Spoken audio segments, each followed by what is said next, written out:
Hey everyone, it's Ornlu, and we are back here in Chronicles Battle for Greece, the new upcoming AoE2 DLC, and this video is going to be all about the new and, I guess, reworked naval combat that we see in the three new ancient era civilizations, the Achaemenids, Athenians, and Spartans.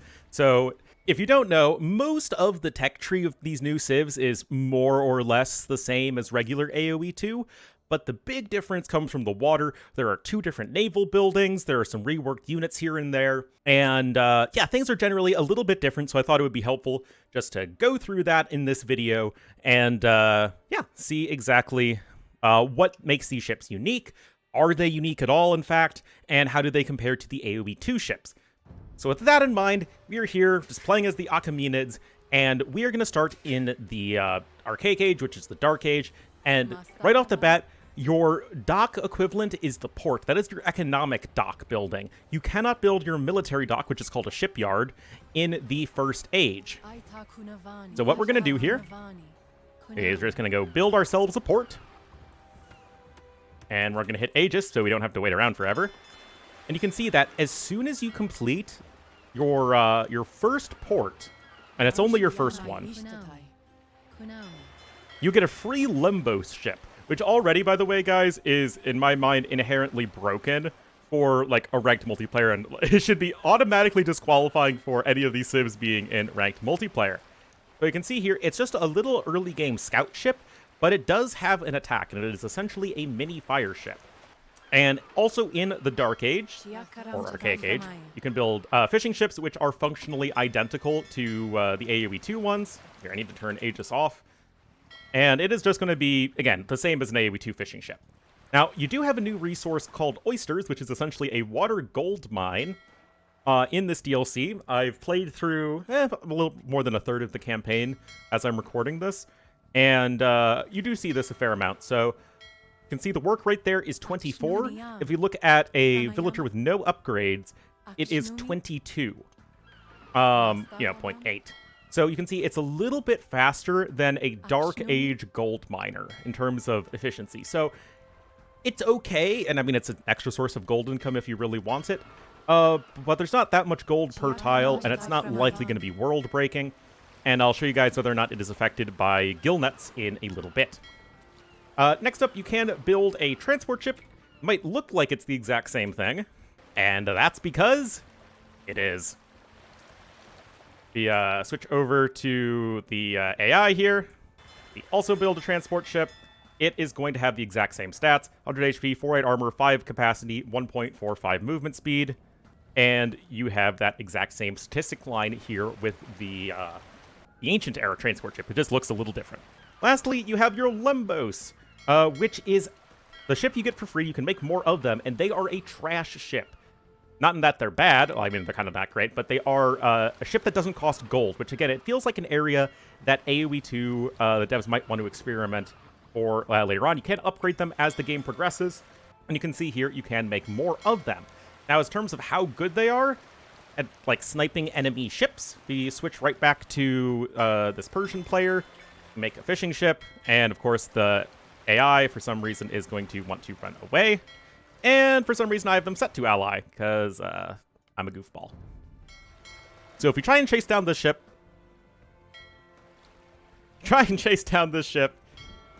we are not even... No, sorry, we are faster. 1.45 versus 1.26. It's essentially like a mini fire ship. It's not that great, as you can see here, especially as the fishing ship is running away from us. But at the same time, it's here, and it can easily disrupt any early fishing ships. If you're playing on a hybrid map, this literally, it's a free ship that is trained instantly. Like, you can just send it over, harass any fishing ships, harass villagers that are trying to come forward, harass scouts, and you can see that even if it's really slow at killing the fishing ship, it is there, and it can be used to get an early water advantage against literally any other civ other than the two other ancient era civs. So that is basically the Archaic / Dark Age here for the, well, all three of the new civs. So, we're just going to go ahead and age on up. Now, as you can see here, it doesn't do very much damage to the transport ship. So it's not actually going to deny any docks. All right, so you can see here that you can still make your ports as usual. They're also 125 wood, as opposed to you have Persians here, 150 wood. So the ports are cheaper by 25 wood than are the regular docks. Now, as far as the shipyards go, they are 150 wood, like a regular dock. So make a couple of them here. We have our military ship building. But first, let's go right back to here. You can see that we still have these ships. We can get the War Lembos upgrade, which is extremely cheap. 80 food, 30 gold. It is, upgrading essentially a Dark Age ship to a Feudal Age ship. So we researched that, and it's basically, improving in most respects. They're faster. I think they have faster attack speed, more attack, more pierce armor, and that fishing ship is now going to be in much more danger. And honestly, you might as well be making these if you're playing a regular game, because you can't use the ports to make any other military ship. You could use these to buy yourselves a bit of time while you get your regular ships going. Also, you can start making your merchant ships, which are literally trade cogs, or so they would appear. Again, on paper, they look just like a trade cog. We switch over to the other POV here. We make one, and it is going to have the same exact stats. Same movement speed, same HP, all that good stuff. Boop. However, and this is something that's actually unique to the Ancient Era civs, we have ourselves an allied dock over here. And if we go and trade with it, with our merchant ship, Trade Cog, as it happily sails across the waves, something pretty interesting is going to happen. Now, you cannot trade with shipyards. You can only trade with ports, which honestly sets yourself up decently in the late game, because that way you're not trying to build docks for trade cogs, and then you get your gather points all mixed up. And yeah, that's always a little bit awkward. But you can see right here, 15 gold and 5 wood. So what this ship will carry back, and we actually get a few more resources because these numbers, for some reason, often are incorrect. Essentially, you get 75% gold, 25% wood. And what you can do is you can adjust that at the port for free. So right now you can see that merchant ships can toggle between 25% wood, 75% gold, and boom, you can go right over here. It doesn't change the amount your ships are actually carrying, but now it's 50-50. Now it is 75% wood, 25% gold, and now we're right back to the beginning of 25% wood, 75% gold. So you cannot get only gold or only wood, but you can get, varying degrees of one or the other. And like I said, you can only trade at ports. You cannot trade at shipyards. As you can see, I'm not able to click on it properly. So that's kind of different for how the trade cogs work. And note that this is, again, only for the Ancient Era civs. If I make a trade cog here, when they screw up my hotkeys, I do not get that same benefit. Here, I can even sail over here, speed things up a bit. Somewhere around here. Whoop. You can see I'm not getting those resources. All right, so yeah, that is the Feudal Age at the port. Now going over here to the shipyard where you're actually making your meat and potatoes warships. You have the completely new ship line entirely, the Monoram. You can see it essentially has 5+9 attack, very low armor. Well, it has a little bit of melee armor, but very low pierce armor, so it can get easily sniped by galleys. Same movement speed as a galley, 2 reload time, fast enough. And I will show you guys here. It is essentially a fire ship equivalent. You can see it has that charge attack. I go over here, and I make a fire galley. And I'll just patrol them into each other. You can see it goes right back to its 5 attack while it charges up that, that reload timer. And it is literally just a ramming ship. Going right into the fire galley here. However, you can see that even with the charge attack, the fire galley still wins in a head-on-head fight. It also has that little bit of extra range, which is quite helpful. As the Lembos is essentially a fire ship, but they are not going to be all that great versus just regular old, ships that actually cost gold. They're a trash ship. Go away. And also 75 wood, 40 gold. it is exactly the same as a fire ship. I can hit the right hotkey. Yeah, 75 wood, 45 gold. So it's essentially just like a fire ship instead of a fire ship, but it's also its own sort of unique thing. These are mostly, as they indicate here, they're good against the catapult ships, which we'll get to in a little bit, and the trash ships. So they're like a good anti-trash ship. They're kind of a meat shield ship, much like the fire ship, but they're not quite as good at tanking as fire ships are. Next is going to be the galley, and this is nice and easy because it is exactly the same as a regular galley. You can see right here, their stats are exactly the same. 1.43 movement speed, 3 reload time, 120 HP, 0.6 armor, 6 attack. And it is all perfectly symmetrical violence. And, spoiler alert, that is true through the entire galley line. The galleys are just exactly the same. Lastly, you have here the incendiary raft, which, well, is a flaming raft. Which, it might seem like it's the same as a regular old, AoE to regular one. But you can see right here that it's actually worse. It has only 70 attack versus 90. I don't know why it's worse. But other than that, the stats are exactly the same. But yeah, it's literally just a worse version of the later on demo ship. Now, you can see here they can still blow up the other demo rafts, but yeah, I don't know why it's worse. And that'll be continuing throughout the later ages. So that is the Feudal Age. Basically, you have slightly different, but sort of fire ships that are not quite as good. Exactly the same galleys, slightly weaker incendiary rafts, but you also have the Lembos. Castle Age. Right off the bat, I actually didn't test this ahead of time. Fishing ships work 15% faster and carry extra resources. Does this apply... Well, I have to turn Aegis off.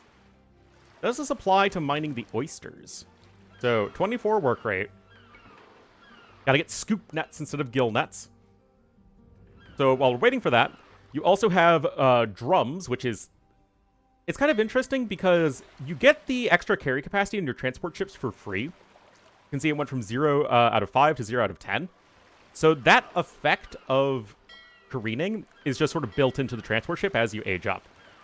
The Pierce effect is built into this tech called drums, which is it's dry dock. So not including the incendiary ships, which are, your demos. Also, yes, this does, these are affected by gill nuts, the oysters. I'm sorry, guys. So yeah, this is dry dock. It's cheaper, but yeah, you can get it in Castle Age, which is already a bit different than the later civs because you have to wait for Imperial Age to get dry dock. Again, it doesn't do anything in terms of your carry capacity, but 15% movement speed is decent. We look to the later on civs. Also, notably, dry dock is, again, it's 15% faster, 600 food, 400 gold. This is 300, 200, so it's exactly half the cost. But you can also research it early on. But it also doesn't affect incendiary ships, which dry dock absolutely affects demo ships, as we can show you later on. Then you also have the heavy limbo. So again, you're just advancing your ship. It makes it better. We'll turn Aegis back on. So more attack, more pierce armor, more range, same movement speed. Yeah, it's better. It's a Castle Age version. Meanwhile, unlike AoE2 right now, you have Byrem, War Galley, and Incendiary ships. So these upgrades are all separated in Castle Age, whereas in regular AoE2, obviously, you have War Galley, which applies to all of the ships. Just 230 food, 100 gold. Here, you have to be expending upgrades that are individually cheaper, but if you get all of them together, they're quite a bit more expensive. So, to upgrade your monorems to birems, you can see here, 5 plus 9 attack, 2 armor, 2 reload time, 1.35 movement speed, so same as a fire ship. Boom!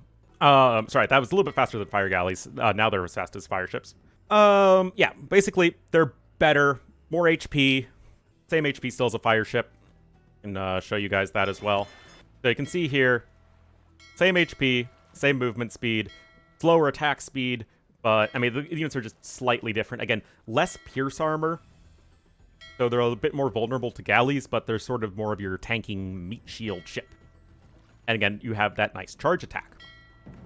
Yeah, Hippo Zamata is careening. That was what I got mixed up on earlier. So, ships have +1 pierce armor. It is the exact same effect as careening. but it is a little bit different in the price. It is actually 250, 150 gold for careening, and 225, 125. So slightly cheaper, and gives you that extra pierce armor. Again, your transport ships already have that effect built into them. But you have that. Hooray, extra pierce armor. Also, the oars move as the ships sail, which is always pretty cool. Galley to war galley. Guess what? Other than looking different, the stats are exactly the same as the later variant. You can see here, they don't fire, like the war galley scorpion bolts for some reason, but they still have the same exact stats. And that's what matters. Bam. RAM. Download more. RAM. Meanwhile, demos. You have your incendiary raft. Boom! Now you are up to the incendiary ship. But once again, if we switch back over here to Persians, you can see less attack, and this time it's even by more. It was, what, 70 versus 90? Now it's 80 versus 110. Remember, the extra pierce armor is just from our upgrade. Other than that, again, the stats are exactly the same, but it's still just less attack. That's kind of weird. I don't know why they're worse, but, well, they are. Then, guys, you have the catapult ship. And this is only available starting in the Classical Age. They are slow. They are slow ships. They are not exactly Drummonds. They are kind of good against massed up ships. You can see it's basically a water mangonel. And if I am switching back over to Persians, let's, just have these ships here. I'm going to put them on stand ground, and I'm going to have them patrol back and forth. If I switch it back over here, in terms of range, I have 7 range. So you are actually outranged by war galleys with Bodkin. You have attack round if you really want to. So they don't outrange any sort of defensive structure. They attack pretty slowly, 7 reload time. And it's basically just a ranged support ship. Now you can see they're quite tanky. They have ship armor as well as the pierce armor.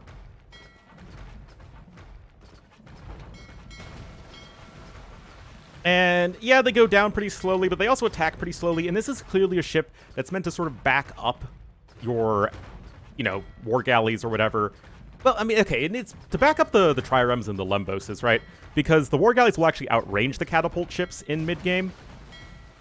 But yeah, these guys are absolute tanks. Honestly, if I just switch back over here, if I actually researched Bodkin, this guy would be going down a lot faster. So it's not as tanky in practice here. Here.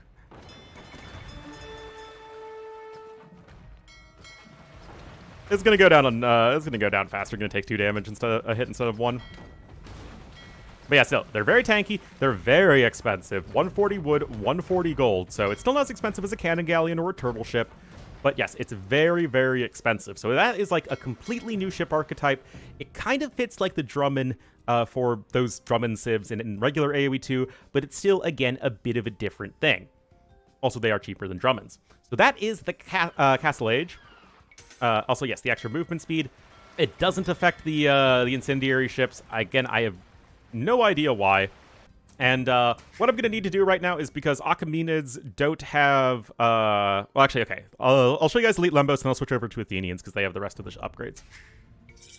All right, so Elite Lembos here. I mean, it's pretty straightforward. Guess what? It makes the ships better. So this is its fully upgraded version. It got all the extra movement speed. They're very fast.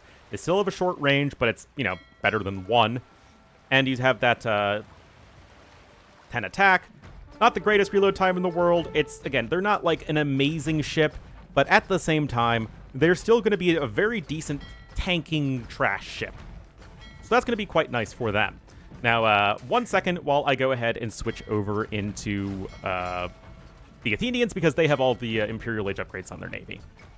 All right, we are now over here with the Athenians. And again, I'm to switch over to them because they have a more complete naval tech tree in the late game.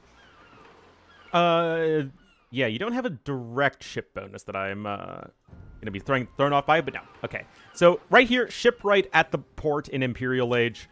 It is exactly regular shipwright, very important upgrade, so pick that one up in your late game battles. Now, moving on here to the shipyard, which is going to be, of course, where the rest of our big ships are. You go from birem to trirem, and you can see right here, this is the fully operational elite late game version. Let's see. Get fast fire ship. Oh, yeah, again, for some reason. I'm set to ally. So you can see here in the later stages of the game, you get that really nice chunk shot in the beginning.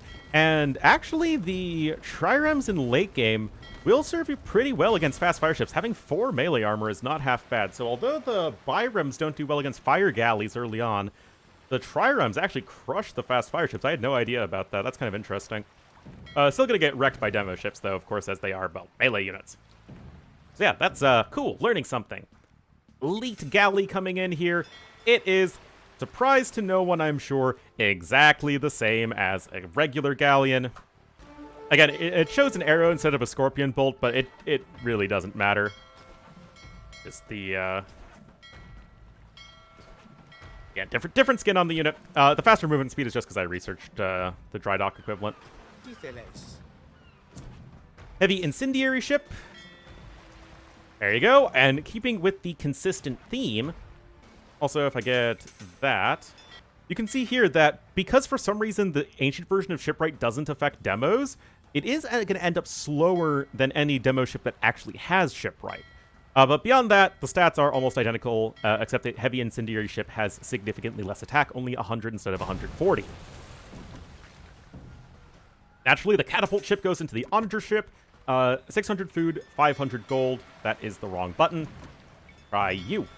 So, onager ship here is going to be out, and this is a little bit faster. It has a little bit more range, a little bit more blast radius, a little bit of faster attack speed, more attack overall, so it is really a significant upgrade. And as you can imagine, it is just going to, well, be a better version of this. But you can see it's actually not that great versus buildings. It's more of an anti-personnel unit than an anti-building unit. Even if I go against like a regular old market, you can see it does not destroy this market very quickly at all. This is mostly an anti-massed up ship unit. And again, if I switch back over to the Persians here, also I'll grab you guys. So granted, these Persian galleys don't have bracer, but I think even without bracer, it'll still be a good enough demonstration that right here you can see all of these ships. Well, actually, the blast radius, it's good, but yeah, it's going to be helpful to aim as center mass as possible, otherwise not all of the projectiles might hit all of the targets. Still, it's very tanky. Even though it only has 150 HP, it's got lots and lots of armor. But of course, it will eventually go down. But still, they are a support ship. They are not sort of your main big naval ship. But last not least, but wait, there's more. You research flaming arrows, it will enable the Leviathan. So 250 wood, 225 gold. This is, in actuality, the most expensive unit in AoE2 right now. Trebuchets are 200. Turtle ships are 180. Wood and gold. Bombard cannons are 225 wood and gold. Cannon galleons are 200 wood, 150 gold. This is literally more expensive than a bombard cannon. You can see it's got 13 range. It is affected by siege engineers. 13 plus 1 range. And it is basically a trebuchet ship. It even makes the trebuchet sound. Slow moving projectile, though. And you can see here, it's basically a cannon galleon. A trebuchet galleon, if you will. But no blast radius, so that is complete. Unlike cannon galleons now, as well as especially Drummonds, they just have no blast radius. They are single target only. They're insanely expensive. But, of course, they are going to be very good versus buildings. And with siege engineers, Leviathans will still outrange even Crenellation castles or Korean towers or Turk bombard towers. That 13 range threshold, 13 plus 1 making 14, means you will outrange all defensive structures no matter what. But you can see that these guys absolutely obliterate buildings. So very good as far as that goes. And that is the new Navy, guys. So definitely let me know in the comments what you think about these changes. Do you think that these changes would be worthwhile to add to regular AoE2? You know, just having this different ship archetype with onagers, triremes, the lembos. And, you know, you have the different trading mechanisms with the different ratio of resources to prevent complete stalemates on water maps. There are some interesting ideas here. I don't want to see the complete rework of the AoE2 water mechanics because I don't like change. But I still think these are interesting ideas that could find themselves in regular zips. Also, in case it isn't obvious, these Onager ships will absolutely deal friendly fire damage, so be careful about that. Wait, I almost forgot. I actually completely forgot. There's a secondary effect of the Leviathan, and probably part of the reason it is so expensive. It does increase the reload, or rather decrease the reload time of your nearby allied ships. So you got 2 reload time on the triremes. This is in full post-imp upgrades. You've got, 2.5 on the elite lembos. The galleys have 3, and then the catapult ships have 7, and I think it's 6 with elite. So if we make a Leviathan here, you can see right there all the units it's buffing up. 2.12, 2.55, 5.95, and 1.7. So it is going to be, an 18% reload time increase? So not half bad, not half bad. So yeah, it's like an aura ship as well as a water trebuchet. So that's definitely something that is going to be worth mixing into your late game navies. But yeah, that is going to be the video, guys. Hope you all enjoyed. Definitely stay tuned for more content on the new DLC, Chronicles Battle for Greece, if you are interested, and I'll see you next time.